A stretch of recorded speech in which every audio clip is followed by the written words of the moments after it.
Skipper, have you got a team for us yet? Not yet. No, we'll discuss that once we see the wicket. We've only just arrived here at training, so haven't seen the wicket yet. Any leaning towards who might replace Mitchell?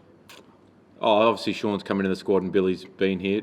And then again, it goes to whether we play two spinners at the Gabba. I mean, they're what we're weighing up at the moment, but I assume it'd probably be a similar style 11 with Billy or Sean coming in. It'd be hard to change that 11 too, wouldn't it, after the weekend's performance? Yeah, it was a pretty good performance. Very good actually. To start the summer off really well like that was crucial. I think the way that our preparation was leading into the game was great as well. So can't afford to take our foot off the gas though. Sri Lanka have beaten us here before. So it's going to be another good battle on a pretty good wicket again. Aaron, I guess it's pretty early in the summer, isn't it, to be playing international cricket, but everything seems like has added importance now with the T20 World Cup looming.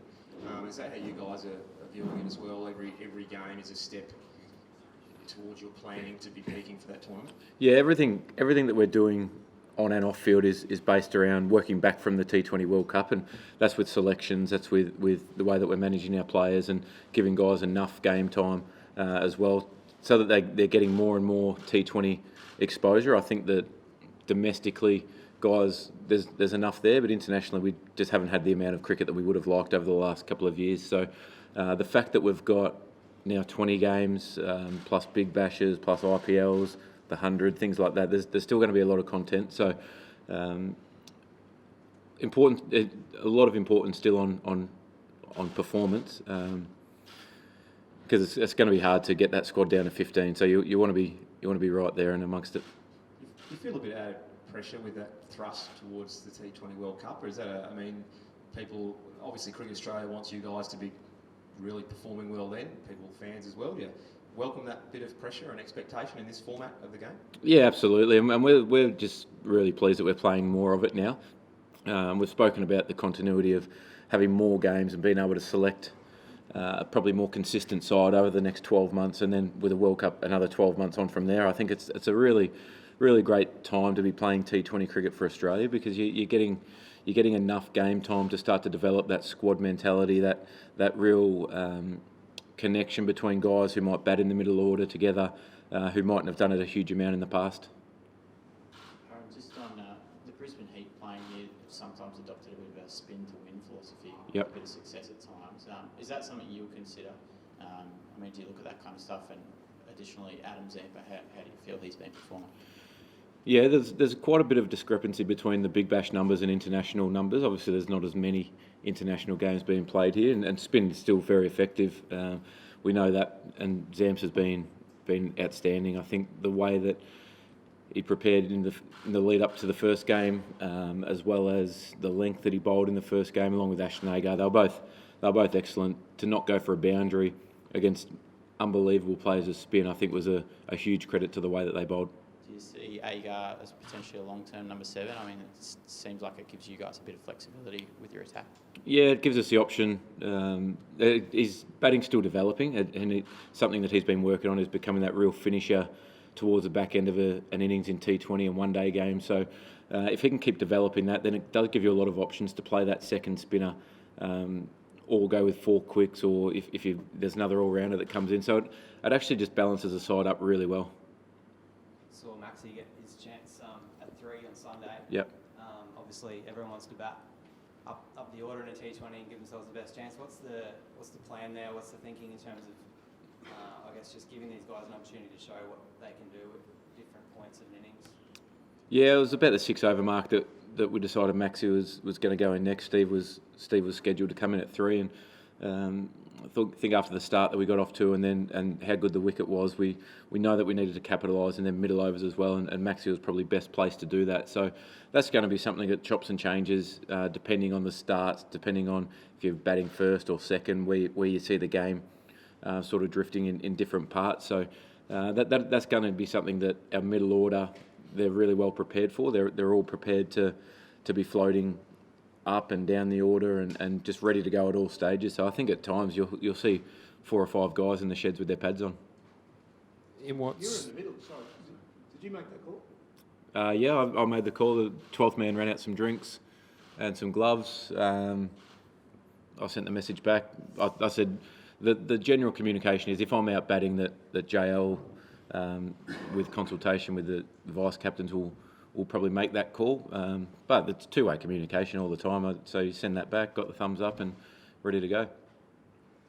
In what scenario do we see Steve Smith play more of a role if there's a wicket the first couple of overs, maybe? Yeah, probably. I think he's so adaptable to all situations that I think that's a real luxury to have. And well, it's a bit of a Mr. Fix-It, isn't he? If you go 2 down early, he's hopefully there to pick up the pieces. And if you get off to a bit of a fly, we know that he can still play that up-tempo, high strike rate game. So he's going to probably change his game depending on every scenario, which you do naturally. But to be, like I said, to be really flexible as a middle order, guys prepared to go in at any stage is important to, I think, keep teams or catch teams off guard as well. If you've got left and right hand combinations, there's a few options there. So it's a nicely balanced side at the moment.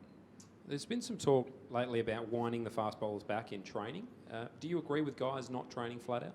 Yeah, I just read a paragraph or so of an article this morning, so I haven't seen the whole thing, but I honestly don't know. I don't know where that sits in terms of their preparation and stuff like that. So I'll need to get a little bit more on it to have a proper opinion.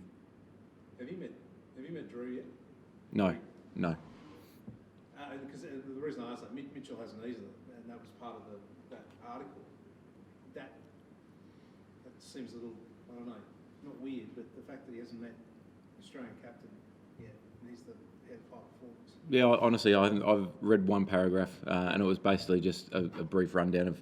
So I don't know enough about it, but I mean, each bowler is different. I think if you look over the last couple of years, Peter Siddle's someone who's probably gone the other way and had to manage his body a little bit differently. Our quicks at the moment are up and flying, and they're feeling good, they're fresh, they're ready to go. So I think at times you need to practice at 100%. Maybe there's times when you're in the session for more of a workload situation that you might dial it back slightly, but our quicks have been great over the last few years, and I think that a lot of that is down to the intensity that we train at, and whether that's tweaked slightly, I'm not sure of the exact way to go about it. It's probably a question for the quicks, because I've never bowled a ball that quick in my life. What about meeting the high performance boss? I mean, is that? I think that's just been not a scheduling, but there's been players all over the place at the moment, so I think that'd be a bit unrealistic. We're 3 weeks or 4 weeks into the season. Guys are crossing paths all the time. I've spent most of my time in Perth recently with the Vics, so I'm sure over the next month or so that will happen, especially when the team is together. I mean, we've only been together less than a week as a T20 side, so no doubt that will happen in the next couple of weeks. Aaron, just with you and David Warner opening the innings, it was almost an ideal situation on Sunday afternoon. You guys got a massive score. How do you two talk it through? Is there a point at which you say, okay, I'm just going to go for it now? And can you explain that to us a little bit? It's not. When you bat together with someone for such a long time, you don't really have to talk about things like that in the middle of the innings. I think it's more about you just get a feel for the way that the game's going. You get a feel for the flow that your partner's in, and sometimes that can just be body language. That can be just how they're talking to you out in the middle. That you feel as though they're just a little bit flat. They're not quite feeling it. So then we're basically talking tactics out there. Who you're more comfortable targeting if we are going to go big. So obviously Malinga up front. We've both faced him quite a bit. We didn't want to be too expansive against him in the first over, wait for a bad ball, and then as it moves on, you just get more. You get a better read on the day. You get more comfortable with how the wicket's playing. So then it just flows from there, and you pick your targets. You have your zones, whether it's if they miss full and straight, you target them, or if they bowl short, whatever it is. It's not something that you have to talk specifics, but it's something that you do talk very broadly, and you talk a little bit more about how you see the 20 overs playing out. And we saw Rajita, I think it was, who went for the world record, 75 from 4 overs, of which you and Davey probably played a pretty big hand. Is that something you guys now, if he plays tomorrow night, okay, we're going to target him again? I think when you turn up to a different venue, it's a totally different surface, it's a different day. It's a night game for a start. The ball traditionally doesn't swing a huge amount in the daytime, particularly at Adelaide. So coming here, there'll be a little bit more movement. So you have to go through your whole process of restarting your innings, whether that's today technically in the nets and mentally, and then do your mental stuff overnight to make sure that you're giving yourself the best chance of success. Just because you had the better of somebody the other day doesn't mean that you're just going to walk out and do it again another day. So you have to respect it every day that you turn up and play. Aaron, it sounds like, I mean, there's going to be a bit more stability in this squad in terms of selections, and you talk about chemistry and combinations.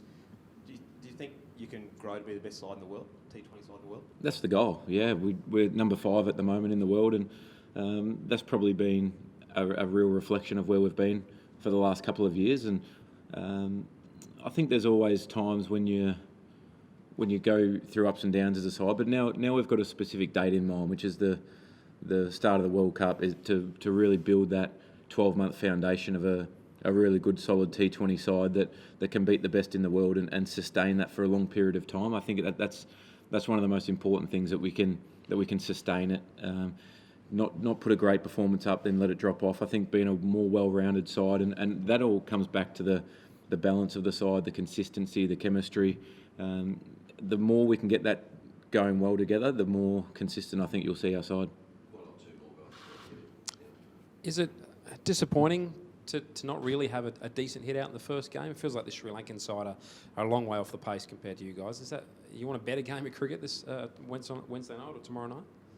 Well, if we can play as complete game again, I'll be bloody happy. I think the way that we started the game in the first couple of overs with the bat and the ball, taking that, I think the first, to go none down in the first 6 is a huge plus, and then on the flip side to get wickets, it's always going to put pressure on an opposition when you take 3 wickets in the power play and when you've got 233 on the board. So the fact that the processes that we went with were really good, that's the pleasing part.